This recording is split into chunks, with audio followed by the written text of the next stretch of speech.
Elon മസ്കിന്റെ അടുത്ത ലക്ഷ്യം എന്താണ്? ഡോഗിന്റെ ഏറ്റവും പുതിയ ദൗത്യം വലിയ ചോദ്യങ്ങളും ആശങ്കകളും ഉയർത്തുകയാണ്.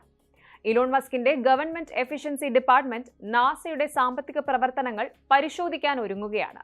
ഇതിന്റെ ഭാഗമായി നാസയുടെ $24 ബില്യൺ ബജറ്റ് വലിയ പരിശോധനയ്ക്ക് വിധേയമാകും.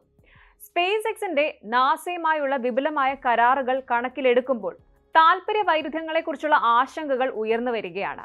നാസയുടെ കരാറുകളിൽ $15 ബില്യൺ സ്പേസ് എക്സ് കൈവശം വച്ചിരിക്കുന്ന സാഹചര്യത്തിലാണ് ഈ ആശങ്കകൾ ഉയരുന്നത്. ഈ പരിശോധനയോടൊപ്പം ഒരു വിക്ഷേപണത്തിന് $4 ബില്യൺ വരെ ചിലവാകുന്ന Artemis moon mission, space launch system എന്നീ രണ്ട് പ്രധാന പരിപാടികൾ ഡോഗ് വിലയിരുത്തും.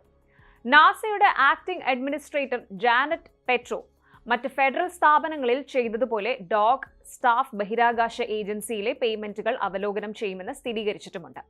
US പ്രസിഡന്റ് ഡൊണാൾഡ് ട്രംപിന്റെ ഭരണത്തിന് കീഴിൽ മസ്ക് നേതൃത്വം നൽകുന്ന ഡോഗ് സംരംഭം ഫെഡറൽ സാങ്കേതിക വിദ്യയെ നവീകരിക്കാനും സർക്കാർ ചെലവുകൾ വെട്ടിക്കുറയ്ക്കാനും ലക്ഷ്യമിടുന്ന ഒന്നാണ്. പക്ഷേ ഡോഗിന്റെ വളരെ വേഗത്തിലുള്ള വിപുലീകരണത്തിൽ ഏജൻസികളുടെയും മറ്റും സൂക്ഷ്മമായ പരിശോധന ഉൾപ്പെടുന്നുണ്ട്, പ്രത്യേകിച്ച് മസ്കിന്റെ ബിസിനസ് താൽപര്യങ്ങൾ ആഴത്തിൽ ഉൾച്ചേർത്ത ഏജൻസികളിൽ.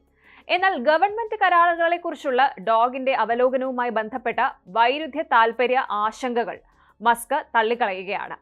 സ്പേസ് എക്സിലെ കരാറുകൾ താൻ വ്യക്തിപരമായി കൈകാര്യം ചെയ്യുന്നില്ല എന്നാണ് മസ്കിന്റെ വാദം. മനുഷ്യരെ ചന്ദ്രനിലേക്ക് തിരിച്ചയക്കാനുള്ള നാസയുടെ മുൻനിര സംരംഭമായ ആർടെമിസ് പ്രോഗ്രാമിനെ കുറിച്ചുള്ള അനിശ്ചിതത്വത്തിനിടയിലാണ് ഡോഗിൽ നിന്നുള്ള സൂക്ഷ്മ പരിശോധന. മസ്ക് ആർടെമിസിനെ പരസ്യമായി വിമർശിച്ചത് ഇതോടൊപ്പം ചേർത്ത് വായിക്കേണ്ടതുമാണ്. കാര്യക്ഷമതയില്ലാത്തതും കൂടുതൽ ശ്രമകരമായതും, അതായത് ജോലി പരമാവധി വർദ്ധിപ്പിക്കുന്നതുമായ പ്രോഗ്രാം എന്നാണ് മസ്ക് ഈ ദൗത്യത്തെ പറയുന്നത്.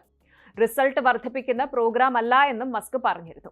ആർടെമിസ് പ്രോഗ്രാമിന്റെ കേന്ദ്ര ഘടകമായ നാസയുടെ സ്പേസ് ലോഞ്ച് സിസ്റ്റം അഥവാ SLSഉം പ്രത്യേക പരിശോധനയിലാണ്. ഇതോടെ ഡോഗ് പ്രതിനിധികൾ പ്രോഗ്രാം പിന്നോട്ട് സ്കെയിൽ ചെയ്യുന്നതിനോ റദ്ദാക്കുന്നതിനോ ഉള്ള സാധ്യത പരിശോധിക്കാൻ തുടങ്ങിയതായും റിപ്പോർട്ടുണ്ട്. SLSന്റെ വിമർശകർ അതിന്റെ അമിതമായ ചിലവ് ചൂണ്ടിക്കാണിക്കുന്നുണ്ട്. ഓരോ വിക്ഷേപണത്തിനും $2 ബില്യൺ മുതൽ $4 ബില്യൺ വരെ ചിലവ് വരുമെന്നാണ് കണക്കാക്കപ്പെടുന്നത്.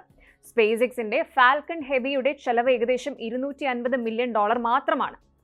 സ്പേസ് എക്സിന്റെ സ്റ്റാർഷിപ്പ് പോലുള്ള പുനരുപയോഗിക്കാനാകുന്ന റോക്കറ്റുകൾ കൂടുതൽ ചെലവ് കുറഞ്ഞ ബദൽ വാഗ്ദാനം ചെയ്യുന്നുവെന്ന് മസ്ക് പണ്ടേ വാദിക്കുന്ന ഒരാളാണ്.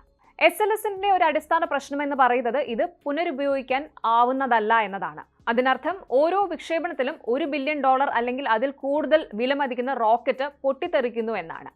2020 മസ്ക് അഭിപ്രായപ്പെട്ടത് ഇങ്ങനെയായിരുന്നു.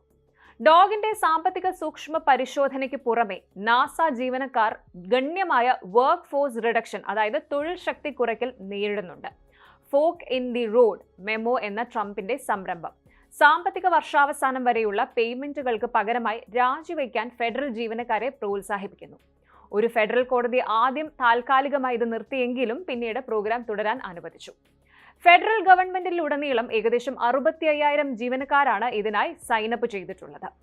നാസയുടെ നേതൃത്വം നിലവിൽ പരിവർത്തനത്തിലാണ്. നാസ അഡ്മിനിസ്ട്രേറ്ററിനായുള്ള പ്രസിഡന്റ് ട്രംപിന്റെ നോമിനി ജാരഡ് ഐസക്മാൻ ഇപ്പോഴും സെനറ്റ് സ്ഥിരീകരണത്തിനായി കാത്തിരിക്കുകയാണ്. ഐസക്മാന്റെ സ്ഥിരീകരണ ഹിയറിംഗ് ഇനിയും സ്കെഡ്യൂൾ ചെയ്തിട്ടില്ലെന്ന് senate commerce committee chairman US senator Ted Cruz സ്ഥിരീകരിച്ചു.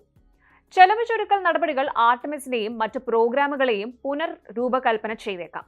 രാഷ്ട്രീയ പ്രതിരോധവും ചൈനയുടെ ആസൂത്രിത ചാന്ദ്ര ദൗത്യങ്ങളുമായുള്ള മത്സരം ഇതുൾപ്പെടെയുള്ള തന്ത്രപ്രധാനമായ മുൻഗണനകളും ഒക്കെ അന്തിമഫലത്തെ സ്വാധീനിക്കും.